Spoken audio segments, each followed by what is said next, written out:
नमस्कार दोस्तों। देखिए प्यारे साथियों, आज के इस वीडियो में हम बात करेंगे। एक तो करंट जीके को लेकर बहुत सारे साथियों का प्रश्न रहता है कि करंट जीके कहाँ से पढ़ें, कब से पढ़ें, करंट जीके में डर लगता है। और एक है सूर्यांशु द्विवेदी जी हैं, उन्होंने पूछा था क्या मैं मैथ, रीजनिंग और साइंस इंग्लिश को छोड़ सकता हूँ। एक प्रीति अवस्थी जी हैं, उनका भी यही प्रश्न था कि क्या मैं मैथ, साइंस, इंग्लिश को छोड़ दूँ तो मेरा सिलेक्शन हो जाएगा क्या, बाकी का मेरा पार्ट बहुत अच्छा है। और उन्होंने ही लिखा था कि करंट को लेकर भी मुझे बहुत डर लग रहा है, करंट के बारे में आप बताएं। इसके अलावा एक शांति चौधरी जी हैं, उनका भी यही कमेंट्स था। उन्होंने कहा था कि आप इस पर एक वीडियो बनाएं, क्योंकि उनका कहना था कि ये प्रश्न उनका ही नहीं बहुत सारे साथियों का है जो इंग्लिश, मैथ, रीजनिंग, साइंस इन चार में से कई तो 3 को कर रहे हैं, कई 4 को कर रहे हैं, कई इनमें से 2 को स्किप कर रहे हैं। तो उन सभी साथियों के लिए ये वीडियो है कि अगर आप इनको स्किप करके भी क्या आप अच्छे अंक ला सकते हैं, क्या आप 40% की बाध्यता जो है उसको आप कवर कर सकते हैं क्या। और एक बार पहले भी कमेंट आया था कि आप सच सच बताना दीदी कि आपने मैथ और इंग्लिश बिल्कुल नहीं पढ़ी थी। तो मैंने तो देखो साथियों, जो भी आपको बताती हूँ वो मैं कभी झूठ नहीं बोलती हूँ। मैंने आपको जो बताया वो सही से ही बताया। मैंने ना ही तो मैथ देखी थी, क्योंकि मैथ मेरे 10वीं तक ही नहीं आती थी, मुझे मेरे बस की बात नहीं थी। इंग्लिश भी बिल्कुल नहीं आती थी, तो ना मैंने इंग्लिश को देखा था, ना मैंने मैथ को बिल्कुल देखा था। मैथ और इंग्लिश को तो ना मैंने पेपर में देखा कितने क्या कैसे प्रश्न आए हैं, ना मैंने पहले उनका सिलेबस देखा था, ना मैंने उनकी कोई किताब देखी साथियों।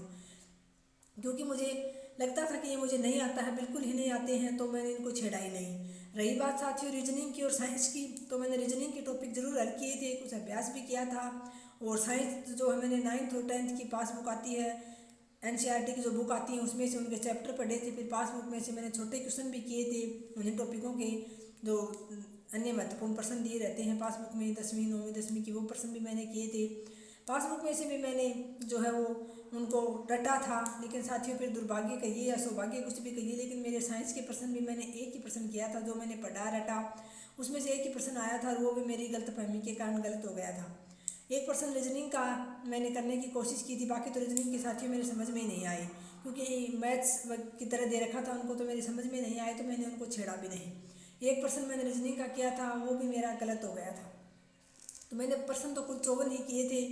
देखिए आप मैथ, रीजनिंग, साइंस और इंग्लिश को छोड़ते हैं, फिर भी आपके 55% बच जाते हैं, यानी 75% आपके पेपर में आने हैं, जिसमें आपको 10 से 11 सब्जेक्ट पढ़ने पड़ते हैं। उसमें से अगर आप 4 को स्किप करते हो तो 10% तो मैथ और रीजनिंग के आते हैं पक्का। कई बार 4-4% भी आ जाते हैं, जैसे 4 इंग्लिश के, 4 हिंदी के, लेकिन पिछली बार 5-5 आए थे। तो 5 आप साइंस के लगाओ, 5 आप इंग्लिश के लगाओ, और 5-10% मैथ और रीजनिंग के हो गए। इन 20% को भी आप छोड़ देते हो तो पीछे आपके पास 55% बचते हैं साथियों। उन 55% में से अगर आप बाकी के पार्ट की बहुत अच्छी तैयारी करते हो तो आप 50 यानी 40 प्लस तो आप ला ही ला सकते हो, और 50 के आसपास भी आप पहुंच सकते हो।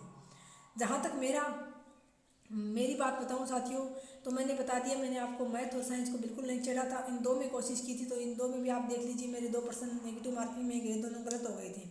उसके बावजूद भी मैंने 54% किए थे, क्योंकि मेरे 2% जो है करंट जीके में मेरे गलत हो गए थे। 10 में से 8% मेरे बिल्कुल सही थे, और 1-2% और मैंने कुल 54% किए थे, जिसमें से मेरे 6% गलत हो गए थे।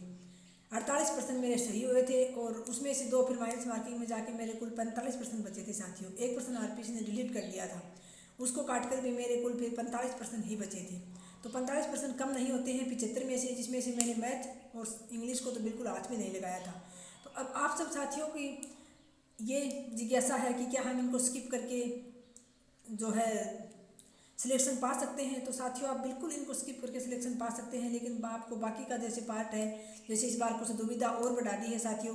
पिछली बार भी हमारे 2022 में भी कुछ टॉपिक और ऐड कर दिए थे, जैसे राजस्थान की सभ्यताएं वगैरह है, कला और संस्कृति जोड़ दी थी। लेकिन फिर पहले तो फिक्स था 15% हिस्ट्री के आते थे, 15% मैनेजमेंट के आते थे, 10 करंट जीके के आते थे, 5 राजस्थान की जियोग्राफी, 5 पॉलिटिकल, इस प्रकार से पर्सन फिक्स थे साथियों 75%।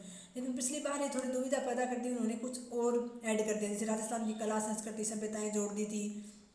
उसके बावजूद साथियों हिस्ट्री के जो 15% थे वो पूरे आए थे, लेकिन मैनेजमेंट वाले प्रश्नों में कटौती हो गई थी पिछली बार, क्योंकि 5% राजस्थान की कला संस्कृति और सभ्यताओं से आ गए थे। तो पूरे 5 तो नहीं कटौती हुई, 10 11 थे या 12 थे, इतने ही प्रश्न हमारे मैनेजमेंट में आए थे। तो साथियों इस बार तो आरपीएससी ने मनोविज्ञान और जोड़ दी है फर्स्ट पेपर में। तो अब पता नहीं ये कमी कहाँ निकालेंगे, वो कहाँ ये मनोविज्ञान के प्रश्न किस पार्ट के प्रश्न जो है वो कम करके और ये मनोविज्ञान जोड़ेंगे। जहाँ तक मेरी उम्मीद है साथियों, जहाँ तक मेरा मैं अपना अनुभव बताऊँ तो जो 15% आपके हिस्ट्री के हैं उनमें वो कोई छेड़छाड़ नहीं करेंगे। तो 15% हिस्ट्री के आपको 10% जिसमें राजस्थान भारत की हिस्ट्री के हैं, 5% राजस्थान की हिस्ट्री के हैं, उस हिस्ट्री के पार्ट को आपको बहुत ही अच्छा कर लेना है। आपके उसमें से 15 में से 12, 13 तो पहुँचो आप 15 में से, यानी 1-2 आपको ना आए, कोई बहुत टफ क्वेश्चन पूछ लें तो आप 12-13 तक तो पहुँचो। 10+ तो आप उसमें करो ही करो। उसके बाद राजस्थान की ज्योग्राफी आपको बहुत अच्छी करनी है। 5% में से आप 4 तो कर ही पाओ, कम से कम इतनी तो आपको तैयार करनी है। 5 करो तो बहुत अच्छा। पॉलिटिकल के क्वेश्चन आजकल साथियों बहुत हार्ड पूछे जाते हैं, लेकिन 5 में से फिर भी आप 3 मानकर चले तो भी आप 3% तो पॉलिटिकल के आप करो ही करो सही। अगर आपको पॉलिटिकल का प्रश्न बहुत हार्ड लग रहा है, आपको बिल्कुल नहीं आता है, तो नहीं आने वालों में आपको रिस्क बिल्कुल नहीं लेना है। 1-2% में आपको जैसे एक ऑप्शन पर 2 ऑप्शन पर डाउट हो, 3 पर हो, जैसे 1-3 तक हो तो आप रिस्क ले सकते हो 1-8% पर, लेकिन ज़्यादा पर आपको रिस्क नहीं लेनी है। नेगेटिव मार्किंग है तो आपको ज़्यादा क्वेश्चन गलत नहीं करने हैं। इसके अलावा जैसे इस बार 5 से 7% अगर वो मनोविज्ञान का, क्योंकि मनोविज्ञान का ICT वाला और कुछ पार्ट तो उन्होंने सब्जेक्ट के साथ रखा है, तो कुछ पार्ट यहाँ जोड़ा है मनोविज्ञान को, तो वो आप मान के चलिए 5-7% अगर मनोविज्ञान के देते हैं तो 5-7% फिर वो मैनेजमेंट के देंगे साथियों। तो आपको मैनेजमेंट भी आपको बहुत अच्छे से तैयार करना है। प्रमुख RBSC वगैरह ये सारे के सारे NCERT जो सारी की सारी संस्थाएं हैं, ये हैं आपको अच्छे से लिख के अपने खुद के नोट्स एंड राइटिंग नोट्स आपने बनाए होंगे ज़रूर। अगर नहीं बनाए हैं तो अब भी आप पैराग्राफ मतलब उसकी सारणी से बना के उसको समझ के अच्छे से याद करो आप तो। और मनोविज्ञान को भी आपको बहुत अच्छे से तैयार करना है। तो इस प्रकार से आप जो है 55% बचते हैं। 55 में से आप 40-45, अगर कोई अभ्यर्थी बहुत अच्छी भी तैयारी करता है तो 50 तक भी पहुंच सकता है, नहीं तो कम से कम 55 में से आप 45% तो साथियों अपने मान के चलो इतनी अच्छी तैयारी करो कि आपके 45% तो सही हो ही हो। वैसे 40% की बाध्यता तो आप अगर 30% सही करते हो 75 में से तो भी आपकी 40% की बाध्यता तो हो जाती है, लेकिन आपको अपना जो लक्ष्य लेकर चलना है वो 50+ लेकर चलना है। अगर आप मैथ, रीजनिंग, साइंस और इंग्लिश को स्किप कर रहे हो तो साथियों, अब मैं गारंटी तो नहीं ले सकती, गारंटी तो साथियों कोई नहीं ले सकता कि आप इनको स्किप करके भी आपका फाइनल सिलेक्शन हो जाएगा, लेकिन साथियों होता है ऐसा, जहाँ वो चीज़ हमें नहीं आ रही है तो उसमें माथापच्ची करने की बजाय, उसकी टेंशन लेने की बजाय बाकी के पार्ट को आप बहुत अच्छा करो। अब रही बात साथियों करंट जीके की, तो करंट जीके की मैंने तो बता दी। जैसे अक्टूबर में हमारा एग्ज़ाम था 2022 में, तो मैंने सितंबर अक्टूबर जो 2021 की जो जब से मैंने तैयारी की थी तब से मैंने 2 द्विमासिक मूमल बुक लेके आती थी, वो मैं पढ़ती थी। और मैं नानक क्लासेज की मंथली वीडियो देखती थी। एक वीडियो को मैंने 2-2, 3-3 बार भी देखा है। उनके साप्ताहिक वीडियो नहीं देखी है मैंने, मंथली वीडियो देखे हैं, वो आप देख सकते हैं नानक क्लासेज की। हाँ, स्पेशल फर्स्ट ग्रेड के लिए भी नानक क्लासेज की जो है बुक आ गई है फर्स्ट ग्रेड के सिलेबस के अकॉर्डिंग, वो आप ले सकते हैं। उसका एक भाग आया है, एक भाग उसका मई लास्ट में जाकर आएगा, दूसरा पार्ट आप तब ले लेना। वो बिल्कुल सिलेबस के पॉइंट टू पॉइंट अकॉर्डिंग छापते हैं, तो आप वो ला सकते हो। मैं तो कोई सिलेबस के अकॉर्डिंग पुस्तक नहीं लेके आई थी, सभी निकालते हैं सिलेबस के अकॉर्डिंग। कलाम कोचिंग वाले भी निकालेंगे, जितने भी मेन कोचिंग हैं ये अपने उत्कर्ष वाले भी निकालते हैं, सारे के सारे निकालते हैं सिलेबस के अकॉर्डिंग जो है बुक तो। लेकिन मैं तो आपको बता दिया मैं तो सिर्फ मूमल बुक पढ़ी थी द्विमासिक।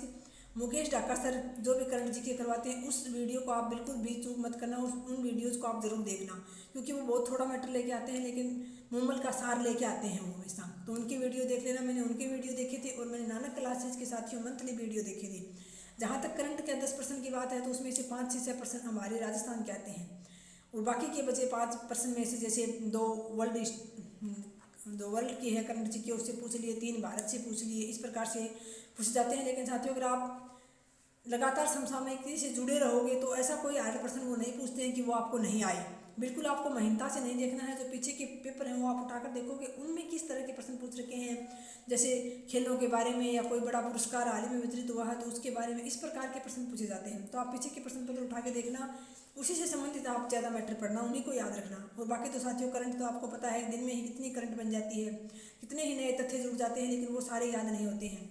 उन्हीं तथ्यों को आपको याद करना है जो परीक्षा में आने लायक हो। और अगर आप मंथली वीडियोज़ को 2 बार भी देख लेते हो तो आपके कान सुनी हुई बात, आपकी देखी हुई बात बहुत अच्छे से याद रहती है। तो आप नानक क्लासेज पर राजस्थान करंट जीके करवाते हैं, और उन्हीं की एक प्रताप क्लासेज है, उस पर वो वर्ल्ड और भारत का जो है वो शिव सर हैं, वो भारत का और वर्ल्ड का करंट जीके करवाते हैं। उन दोनों से आप जुड़ सकते हैं। और जहाँ तक है साथियों, मैंने तो नानक क्लासेज के ही ज़्यादा देखे थे, और बाकी मैंने वर्ल्ड के लिए और भारत की करंट जीके के लिए मैंने मूमल बुक ही पढ़ी थी, और जो मुकेश ढक्का सर जो करवाते थे वो मैंने किया था साथियों। तो ये बात रही आपकी कि आप इनको स्किप करके, गारंटी तो कोई ले नहीं सकता, लेकिन बाकी आप इन 2-3 को या 4 को भी आप स्किप करते हैं तो 55% रखते हैं। 55 में से आप 50 का अपना लक्ष्य लेकर चलो तो आप 40 प्लस तो कर ही जाओगे, और 40 प्लस जो है वो बहुत अच्छा एक आंकड़ा होता है। इसके अलावा बाकी आप अपने सब्जेक्ट को तो देखिए साथियों, आपको बहुत अधिक मजबूत करना ही करना है, क्योंकि अपने जो सब्जेक्ट है, आपका जो विषय है, उसमें तो आपको पारंगतता हासिल करनी है। आपके सब्जेक्ट के मजबूत हुए बिना आपका सिलेक्शन बहुत मुश्किल है।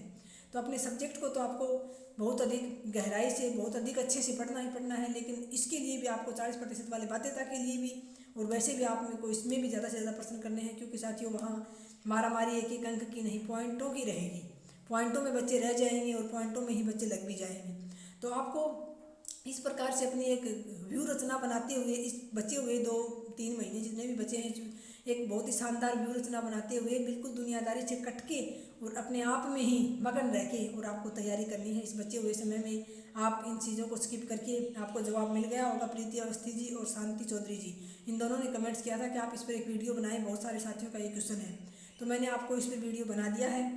बहुत सारे साथियों का क्वेश्चन है तो उनको जवाब मिल भी गया होगा। मैंने तो बिल्कुल आपको जो बात है वो सच्चाई बताई है कि मैंने क्या पढ़ा था, कहाँ से पढ़ा था।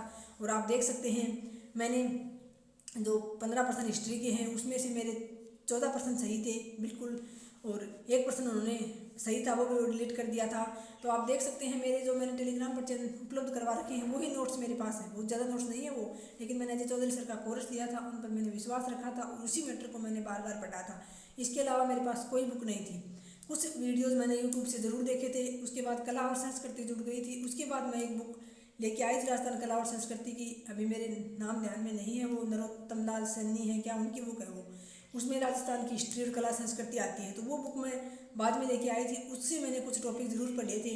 बाकी मैंने अजय चौधरी सर का जो कोर्स है, जो मैंने नोट्स आपको उपलब्ध करवा रखे हैं, वो नोट्स सिर्फ और सिर्फ मैंने बार बार पढ़े थे, उनका रिवीजन किया था मैंने, तो उसी से मेरे इतने % सही हो गए। कोई बहुत ज़्यादा मैटर, बहुत ज़्यादा गाइड या बहुत ज़्यादा ऑथेंटिक बुक ही कहूँ कुछ मैं उठा के लेके नहीं आई थी साथियों। करंट के लिए मैंने सिर्फ मूमल बुक, नानक क्लासेज और मुकेश ढाका सर के वीडियो देखे थे। तो आप विश्वास कीजिए साथियों, सबसे बड़ी ताकत विश्वास में होती है। विश्वास आपको खुद पर होना चाहिए, खुद की मेहनत पर होना चाहिए। उसके बाद आप देखना आपको सफलता निश्चित रूप से मिलेगी। और बाकी साथियों सीटों की बात रही तो सीटें कम हैं, और आरपीएससी कुछ साफ तौर पे बताती भी नहीं है, वरना इतना सिलेबस चेंज हुआ तो इस बार कम से कम उनको अंक विभाजन करके देना था। भाई इस पार्ट से इतने नंबर आएंगे, इस पार्ट से इतने नंबर का मैटर आएगा, लेकिन ऐसा कुछ होता नहीं है साथियों। उसके आगे हमारा कोई जोर नहीं है। उम्मीद करते हैं पद बढ़ जाएंगे साथियों, नहीं भी बढ़ेंगे तो भी आपको इनमें भी अपनी जो है सफलता प्राप्त करनी है। आपको इस कदर मेहनत करनी है कि आप इन इतने कम पदों में भी ज़रूर आपको सफलता मिलेगी। इस हद तक आपको जुनून सवार करना है अपने सिर के ऊपर, इस हद तक जाना है। आपको एक सीमा होती है जो मेहनत की, परिश्रम की, उस सीमा को आपको लांघ कर और इतना अच्छी तैयारी करनी है साथियों। अगर कुछ साथी जैसे अभी बहुत सारी पोस्ट खाली पड़ी हैं साथियों, अगर अभी जो है कम सीटें हैं इन पर ही ये करवा देते हैं एग्ज़ाम, तो आगे आने वाले समय में साथियों बड़ी भर्ती आपको और देखने को मिलेगी। हो सकता है 1 साल लेट हो जाओ आप, लेकिन साथियों मेहनत करने वाले बच्चे कभी ये नहीं कह सकते कि हमने इतनी मेहनत की थी और फिर भी हमारा सिलेक्शन नहीं हुआ साथियों। वही बात है, माँ सरस्वती कभी अपने ऊपर ऋण नहीं रखती हैं। अगर आपने विश्वास किया है और वास्तव में आपने मेहनत की है तो आप जिस पद के लायक हैं, जिस पद को आप डिजर्व करते हैं, उस पद तक आप निश्चित रूप से पहुंच जाएंगे। इतना विश्वास रखें माँ सरस्वती पर, अपने इष्ट देव पर, और सबसे ज़्यादा अपने आप पर विश्वास रखें साथियों। तो वीडियो देखने के लिए आपका बहुत बहुत धन्यवाद। जय हिंद, जय भारत।